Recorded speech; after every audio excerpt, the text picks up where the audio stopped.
I heard them decide my fate through a door that was not fully closed.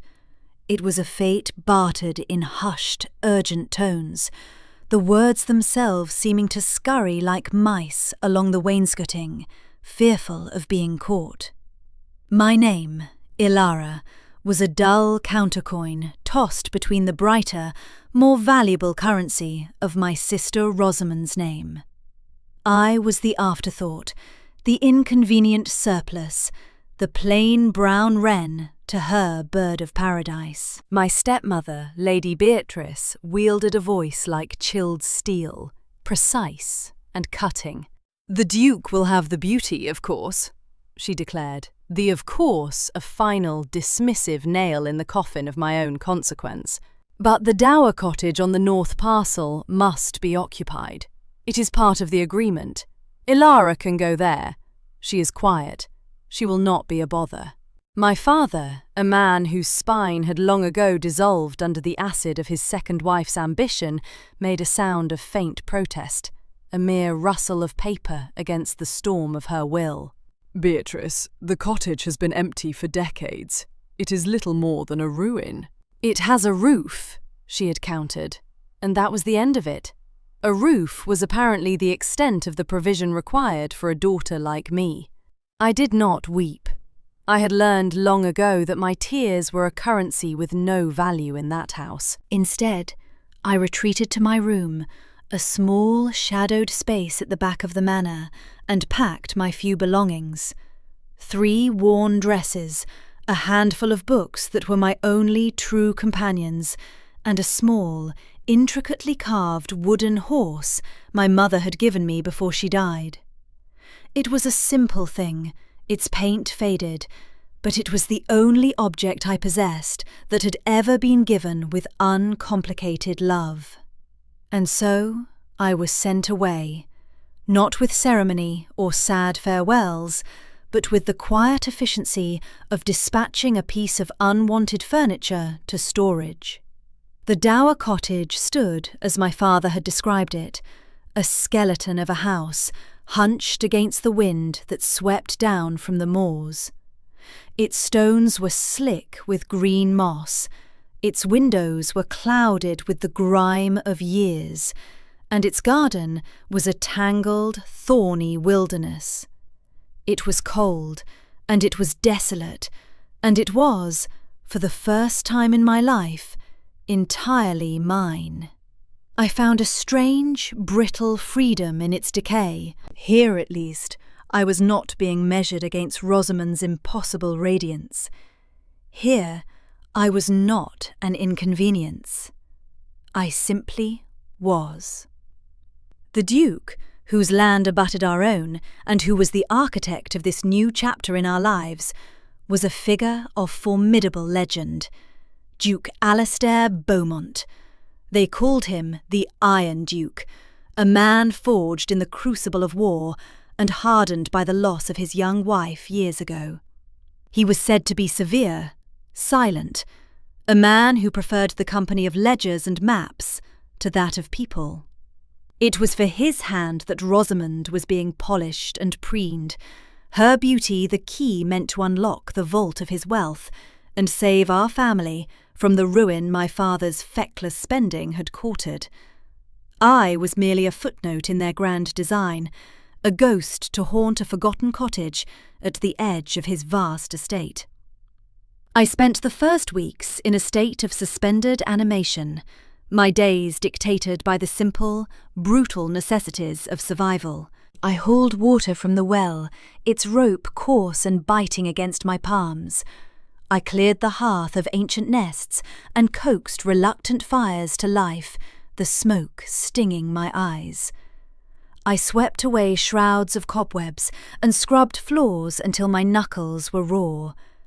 And in the quiet, candlelit evenings, I would read, losing myself in worlds far from my own, the silence of the cottage a comforting blanket around me. I expected to see no one. I wanted to see no one. Then, one afternoon, he came. I was in the wild garden, attempting to liberate a single, stubborn rosebush from the choking grip of nettles, my hands gloved in dirt, and my hair escaped from its pins. The sound of a horse's hooves, heavy and measured on the path, made me start. I looked up to see a rider, silhouetted against the pale autumn sun. He was tall in the saddle, his shoulders broad, his entire presence radiating an aura of uncompromising authority. It was the Duke. There could be no one else. He dismounted with a fluid grace that seemed at odds with his formidable reputation, his polished boots making little sound on the damp earth. His face was all sharp angles and shadows, his jaw set, his eyes a startling, piercing grey that seemed to absorb the light. He was not handsome in the way of poets and ballrooms.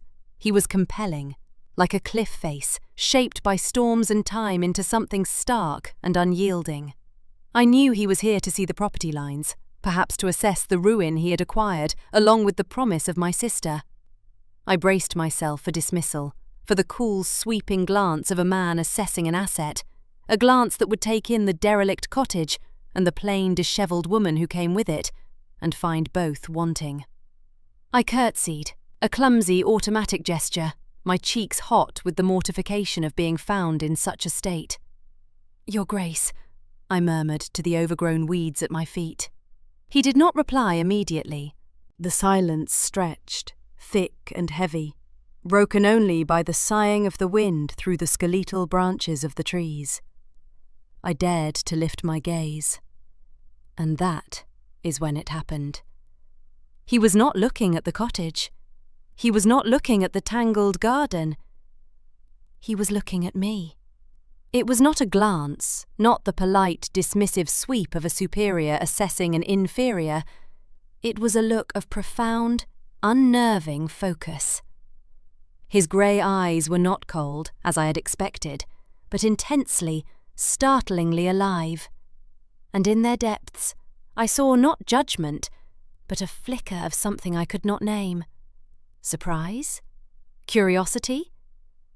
It was as if he had been expecting a piece of furniture and had found instead a person. In that single, protracted moment, I felt seen. Truly and terrifyingly seen. For the first time in a very long time. He finally broke the silence. His voice deeper than I had imagined, a low rumble like distant thunder. "Miss Ilara," he said, and the sound of my own name, spoken with such gravity, was a shock. It had always been a name to be hurried past. "I was not aware you had taken up residence already." "My family felt it was for the best, Your Grace," I answered, my voice small but steady. I would not be ashamed. This was my place now, however humble. He gave a slow, deliberate nod, his gaze finally leaving my face to scan the dilapidated cottage. A muscle worked in his jaw. "They have provided you with little comfort, it seems." It was a statement of fact, not a question, and it held a note of something that sounded almost like disapproval. He looked back at me, his expression unreadable. "The nights are growing cold. You have sufficient firewood?" The question was so unexpected, so practical, that it took me a moment to respond. "I manage, Your Grace." I did manage. I spent hours gathering fallen branches from the nearby woods, my arms aching with the effort. He said nothing more. He simply inclined his head, a gesture as formal and final as a closing door, mounted his horse, and rode away, leaving me standing in the wreckage of the garden with my heart hammering against my ribs. I told myself it was nothing. He was the landlord, making a cursory inspection, but I could not shake the memory of his eyes, of that disconcerting, penetrating gaze that had looked past the dirt and the plain dress and seen me. 2 days later, a cart arrived. It was piled high with seasoned, split logs, enough to last the entire winter. The man who delivered it was one of the Duke's estate workers. He touched his cap and said only, "From the Duke's own stores, miss. He said you'd be needing it." He would accept no payment, no words of thanks to carry back, and was gone as quickly as he had appeared. I stood before the mountain of wood, a warmth spreading through my chest that had nothing to do with the promise of future fires. It was a secret kindness, an anonymous, practical act of care that spoke more loudly than 1,000 pretty compliments. He had seen a need, and he had met it, without fanfare or expectation of gratitude. I did not understand it. Kindness, in my experience, was a transaction. It always came with invisible invoices, debts of obligation that would be called in later. This felt different. This felt clean. He began to find reasons to ride along the northern boundary of his estate. He would stop, always under the guise of some practical matter, to discuss a crumbling stone wall, to inquire about the well water. But the conversations would inevitably drift. He discovered my love of books, and one day he appeared not on his horse, but on foot, a leather-bound volume in his hand. "I thought you might appreciate this," he said, extending it to me. "It is a treatise on Roman philosophy. I find Seneca's thoughts on resilience compelling." It was an invitation. I knew it. He was not merely giving me a book. He was opening a door into his own mind. We stood in the garden, the conversation flowing from Seneca to Marcus Aurelius, from the Stoics of the past to the quiet endurance required by the present. He spoke with a startling intelligence and a depth of thought that I had never encountered. He listened, truly listened to my own opinions, his grey eyes fixed on my face with that same unnerving intensity, weighing my words as if they had substance.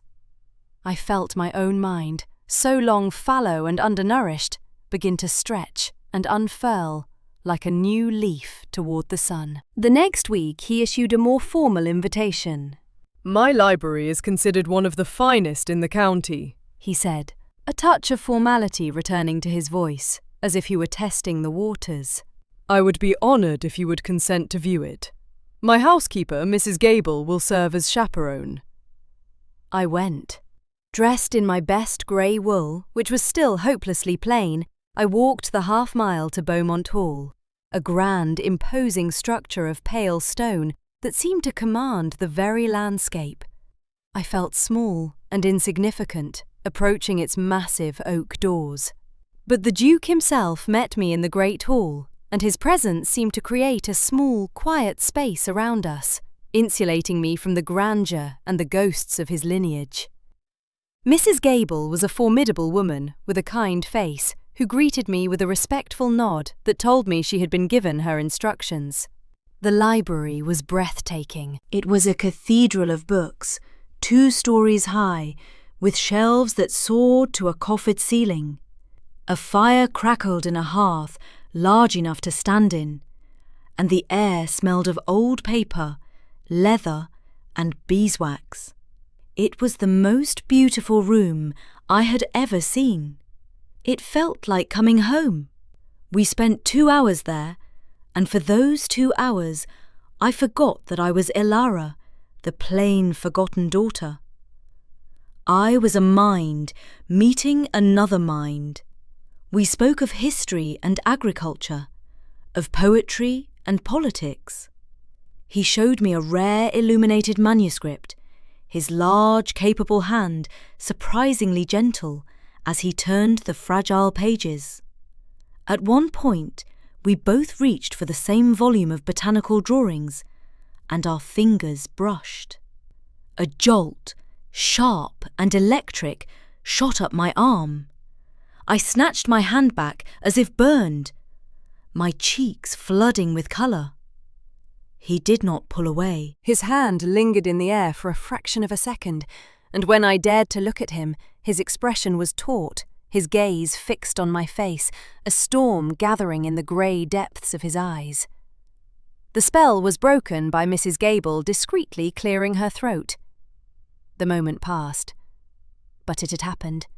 A line had been crossed. The air between us was now charged with a new, unspoken awareness. As I was leaving, he stopped me in the hall. "Ilara," he said, and my name on his lips was no longer a shock, but a quiet intimacy. "I would ask you to dispense with my title when we are alone. My name is Alistair." Alistair. To use his given name was a breach of every protocol, an act of familiarity so profound it made my breath catch. It was a seismic shift, a reordering of our small universe.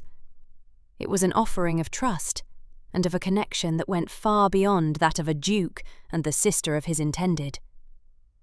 I could only nod, my throat too tight for words. The visits continued, as did the small, thoughtful kindnesses. A warm woolen shawl left on my porch one evening when the wind turned bitter. A basket of fresh vegetables from the manor's gardens. Each was a quiet message. I see you. I am thinking of you. I cared for the cottage with a new-found energy, planting a small winter garden, polishing the windows until they gleamed, making the small, neglected space a true home. Hope, a dangerous and unfamiliar emotion, began to take root in my heart. I began to imagine a different future, one not of solitude, but of quiet companionship. I allowed myself to believe that his interest, so steady and so respectful, was genuine, that it was for me, Ilara, and not for any other reason. I was a fool. The illusion shattered on a Tuesday. A solicitor's clerk arrived from London, a thin, nervous man with a Gladstone bag full of documents for my father. He had come to the wrong address first, mistaking the dower cottage for the main house. He was flustered and apologetic, and in his haste, a sheaf of papers slipped from his portfolio and scattered across my newly scrubbed floor. As I helped him gather them, my eyes fell on a line of stark, black ink. It was a ledger page, detailing a list of my father's debts. The amounts were staggering, far beyond what I had imagined, and at the bottom of the column, one name stood out, the creditor to whom all other debts had been consolidated. Duke Alistair Beaumont. My blood ran cold. I felt the floor tilt beneath my feet. I gathered the rest of the papers, my hands trembling, and handed them back to the clerk. He thanked me profusely and hurried on his way, oblivious to the devastation he had left in his wake. I stood in the middle of my small kitchen, the truth laid bare in all its brutal clarity. It was not a marriage proposal for Rosamond, it was a business transaction. My beautiful sister was not a bride-to-be. She was collateral. My father, in his desperation, had leveraged his only remaining assets, his land and his daughters. The Duke was not courting Rosamond. He was foreclosing. And I was nothing more than a tenant on property that was already his, a piece of the inventory. Every kindness, every thoughtful gesture was instantly recontextualized. The firewood, the shawl, the books, the conversations, were they all just part of his due diligence, a landlord inspecting his acquisitions, a calculated effort to ensure the smooth running of his transaction? The intimacy I had felt, the meeting of minds, the fragile hope I had nurtured, it all curdled into a bitter, burning shame. He had been playing a part, and I, in my naivety and loneliness, had believed it all. The man I had come to think of as Alistair was once again the Iron Duke, a shrewd, calculating nobleman securing his investment. I did not weep.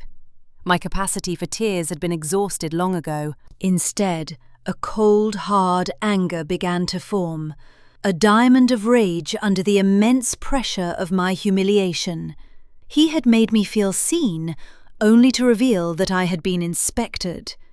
He had offered me intellectual companionship, only to mask a financial conquest.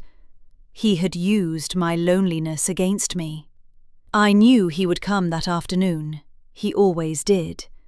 I waited for him, my heart a frozen stone in my chest. When I heard his horse, I did not go out to the garden. I waited inside, standing before the cold hearth. He knocked, a polite, familiar rhythm. I opened the door. He smiled when he saw me, a small, rare lifting of the corners of his mouth that had once made my heart ache with a tender joy. Now it looked like the smirk of a victor. "Ilara," he began. "Do not call me that," I said, my voice as cold and sharp as a shard of ice. "My name is Miss Vance, and you are Your Grace. We should not pretend to a familiarity that does not exist." The smile vanished. Confusion, then concern, clouded his features. He stepped inside, his presence seeming to shrink the small room. "What is it? What has happened?" "The solicitor's clerk came today," I said, watching his face closely. "He came here by mistake. Documents were displaced." A flicker of understanding, of something like dread, dawned in his eyes. He did not deny it. A muscle in his jaw tightened. "I see." "Do you?" I asked, my voice shaking with the force of my contained fury. "Do you see how it looks? My father is in your debt for a ruinous sum. My sister is the price of his salvation, and I am merely a tenant in a cottage you already own. Was this all part of the arrangement, Your Grace? The charming conversations, the books? Were you simply ensuring your new property was in good order?" He paled, the colour draining from his face, leaving it looking like carved stone. He took a step toward me, his hands half raised as if in a plea. "No, Ilara, you must believe me. It was not like that." "What was it like then?" I demanded, taking a step back, wrapping my arms around myself as if to hold my splintering self together. "Was it amusing for you? A diversion? To see if the plain, quiet sister could be so easily charmed by a bit of attention?" "Stop!" he commanded, his voice raw. "That is not true. None of it." He looked at me, and the pain in his eyes was so stark, so genuine, it almost broke through my anger. Almost. "The debt is real. It is a catastrophe of your father's making, one I stepped in to contain before it destroyed him utterly. The marriage contract was his desperate proposal, not my demand. It was a cold, wretched business, and I despised every moment of it." He paused, his gaze boring into mine. "And then I met you, and everything else was a catastrophe I did not plan for." I stared at him, my anger warring with the desperate, foolish hope his words ignited.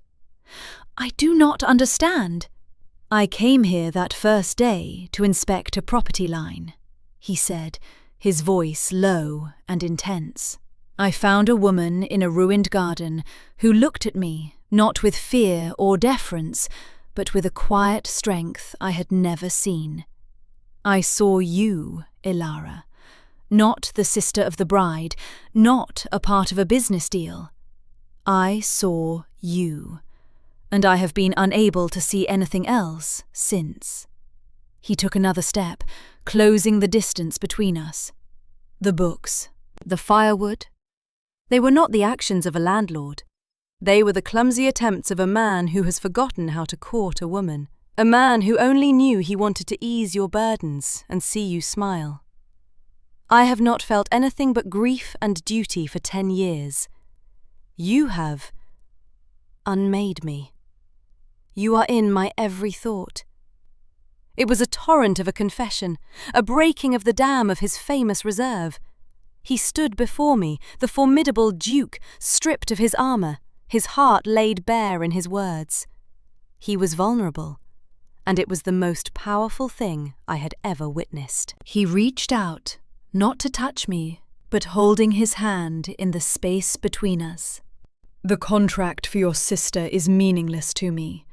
The debt, I had already instructed my solicitor to forgive it. I was drafting a new settlement, one that would see your father solvent and your sister free to marry where she chooses. He finally looked down at his own hand, then back to me. I was doing it for you, to free you from all of it, so that when I came to you, I would come as a man, with nothing between us but the truth. The cold diamond of my anger dissolved, melted away by the heat of his confession. The truth of his words resonated in the deepest part of me, a key turning in a lock I had not known was there. He had not been inspecting his property. He had been trying to clear a path to its inhabitant. He had been trying to make himself worthy. Tears, hot and sudden, filled my eyes. "Why did you not tell me?" I whispered. Because I was a coward, he admitted, his voice rough with self-reproach. I did not know how, and I was afraid that you would see me only as the man who held your family's fate in his hands, and not as Alistair. My own feelings, so long suppressed, and then so violently betrayed, rose up in a dizzying, hopeful wave. I saw him then, not as the Iron Duke, but as a man who had carried his own grief in silence, a man who had offered kindness from a place of profound loneliness. I took the final step that separated us and placed my hand in his. His skin was warm, his grip firm and sure. It felt like an anchor. "Alistair," I said, the name a promise. It was all I needed to say. It was an acceptance, a reciprocation, a declaration of my own. We were no longer duke and tenant, debtor and creditor. We were Alistair and Ilara, and we would face what was to come together. The inevitable storm arrived a week later, in a flurry of carriages and indignation. My stepmother, Lady Beatrice, descended upon Beaumont Hall with Rosamond in tow, ready to finalise the transaction she believed would be her social salvation. My father trailed behind them, a ghost at the feast. They had been summoned by the Duke for what they assumed was the signing of the marriage contracts.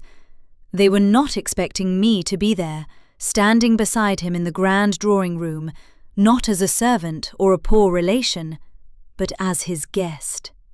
Lady Beatrice's eyes, cold and calculating, took in the scene.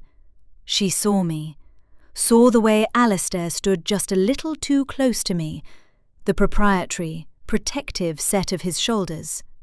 Her lips thinned into a venomous line. "Ilara," she said, her voice dripping with false sweetness. "What a surprise! I had not thought you would leave your rustic retreat. You are hardly dressed for such an occasion." She raked her eyes over my simple blue day dress, the one Alistair had said matched my eyes. "She is dressed perfectly," Alistair said, his voice calm and cold as a winter lake. "As she is my guest of honour." My stepmother's carefully constructed composure began to crack. "Your guest? But we are here to discuss the matter of Rosamond's future." She gestured to my sister, who stood looking beautiful and bewildered, a porcelain doll on a velvet tray. "Indeed," Alistair replied, moving to a large mahogany desk. He picked up a stack of papers. "And that is a matter which is now concluded." He separated one document from the pile and handed it to my father. "Sir Walter, this is a deed of settlement. Your debts are cleared. An annuity has been established to ensure the future stability of your estate. There are no conditions." My father stared at the paper as if it were written in a foreign language. He looked from the document to Alistair, then to me, his expression one of utter incomprehension. Lady Beatrice, however, understood perfectly. She saw her grand ambition slipping through her fingers. "No conditions?" she hissed, snatching the paper from my father's trembling hand. "What of the marriage contract? What of Rosamond?" "The marriage contract was an odious piece of business that I have had no intention of honouring since the day I met your elder daughter," Alistair stated, his voice ringing with authority. He looked at Rosamond, his expression softening with something like pity. "Miss Rosamond, you are a beautiful young woman, and you deserve to marry for affection, not to settle a ledger. You are free." Rosamond's eyes widened, and for the first time, a flicker of genuine relief, of life, animated her perfect features. But my stepmother was not defeated. She turned on me, her face a mask of pure malice. "You," she spat, "this is your doing. You schemed and plotted your way into his graces, you sly little nobody. You have always been jealous of your sister's beauty, and now you have ruined her chances out of spite." She took a step toward me, her hand raised as if to strike. Alistair moved so quickly he was a blur, positioning himself squarely in front of me, a wall of iron and fury. "You will not speak to her that way," he said, his voice a low, dangerous growl. "You will not come near her." It was then that I found my voice. I stepped out from behind his protection, not in fear, but with a strange, soaring sense of calm. The woman before me held no more power over me. She was just a bitter, desperate woman whose plans had turned to ash. I looked her directly in the eye. "You are wrong," I said, my voice clear and steady, carrying across the silent room. "I never envied my sister.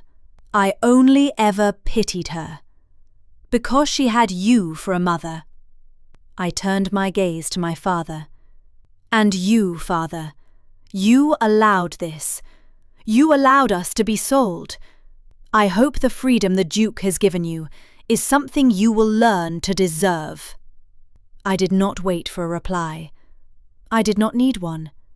I had spoken my truth. I had claimed my own worth. I turned to Alistair, who was watching me with an expression of such profound love and pride that it took my breath away. He offered me his arm. "I believe this conversation is over," he announced to the room, and together we walked out, leaving the wreckage of my former life behind us. We retreated to the library, our sanctuary. The late afternoon sun streamed through the tall windows, casting long, slanted ribbons of light across the thousands of books. The air was still and quiet, filled with the scent of peace. I walked to the window, looking out over the manicured lawns, my heart a tumultuous mix of relief and disbelief. It was over. The manipulations, the dismissals, the years of feeling invisible. They were all in the past. Alistair came to stand beside me. He did not speak for a long time, simply sharing the quiet moment. Finally, I turned to him, my voice barely a whisper. "Thank you." He shook his head, his grey eyes serious. "Do not thank me, Alara. I did only what was right, what I should have done sooner." A lifetime of feeling secondary, of being the consolation prize, was a difficult habit to break. The sheer magnitude of what had happened, of his choice, was overwhelming. "I still cannot comprehend it," I confessed, a tremor in my voice. "All this time, it was Rosamond. Beautiful Rosamond, the prize to be won. It was never meant to be me." The words were out before I could stop them, a simple statement of a truth I had internalized since childhood.